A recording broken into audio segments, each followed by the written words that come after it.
একটি সুন্দর সকাল শুরু হয় এক কাপ গরম চা বা কফি দিয়ে, কিন্তু এই ছোট্ট আনন্দের মাঝেই লুকিয়ে থাকতে পারে বিপদের বীজ। ইনসুলিন শরীরে এই ছোট্ট রক্ষাকর্তা যখন তার ভারসাম্য হারায়, তখন নীরবে শুরু হয় নানা সমস্যা। ওজন বেড়ে যাওয়া, ক্লান্তি ঘিরে ধরা, এমনকি হৃদরোগের ঝুঁকিও বেড়ে যেতে পারে বহুগুণ। কিন্তু জানেন কি, সকালের নাস্তার কিছু সাধারণ ভুলই এই ইনসুলিনের মাত্রাকে বাড়িয়ে দিতে পারে। চলুন জেনে নেওয়া যাক কিভাবে আমরা অজান্তেই নিজেদের বিপদ ডেকে আনছি। ফল খাওয়া স্বাস্থ্যকর, কিন্তু জুস পান করা একেবারেই ভিন্ন কথা। জুসে ফাইবার না থাকায় এর শর্করা দ্রুত রক্তে মিশে যায়, ফলে ইনসুলিনের মাত্রা হুহু করে বেড়ে যায়। বান্ডেল থাকলে প্রতি সেনমানিতে টাকা বাঁচবে। বিকাশ সেনমানি বান্ডেল কিনে জিতুন প্রতি লেনদেনে। গোটা ফল খান, জুস নয়।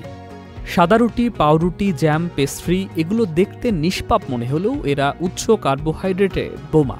এগুলো দ্রুত হজম হয়ে ইনসুলিনের মাত্রা বাড়িয়ে দেয়। বরং ওটস, ব্রাউন ব্রেড বা গোটা শস্য দিয়ে দিন শুরু করুন। স্মুদি বা মিষ্টি টক দই স্বাস্থ্যকর মনে হলেও এতে লুকিয়ে থাকে অতিরিক্ত চিনি। টক দই বা বাদাম মিশিয়ে প্রোটিন বাড়ালে ইনসুলিনের ঝুঁকি কমবে। সকালে খালি পেটে চিনি মিশ্রিত চা কফি পান করলে ইনসুলিন দ্রুত বেড়ে যায়। চিনি ছাড়া পান করুন বা একটু বাদাম বা ডিম খেয়ে নিতে পারেন। ফ্লেভার্ড মিল্ক বা মিষ্টি দইয়ে লুকিয়ে থাকে অতিরিক্ত চিনি। টক দই বা বাদামের দুধ বেছে নিন। প্রথমে প্রোটিন বা শাকসবজি খান, তারপর কার্বোহাইড্রেট। এতে ইনসুলিনের বৃদ্ধি ধীরে ধীরে হবে। নাস্তা বাদ দিলে পরে খাওয়ার সময় ইনসুলিনের মাত্রা বেশি বেড়ে যায়। নিয়মিত সকালের নাস্তা করুন, সুস্থ থাকুন।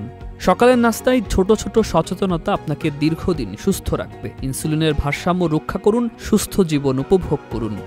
সুকান্ত সরকার, চ্যানেল আই।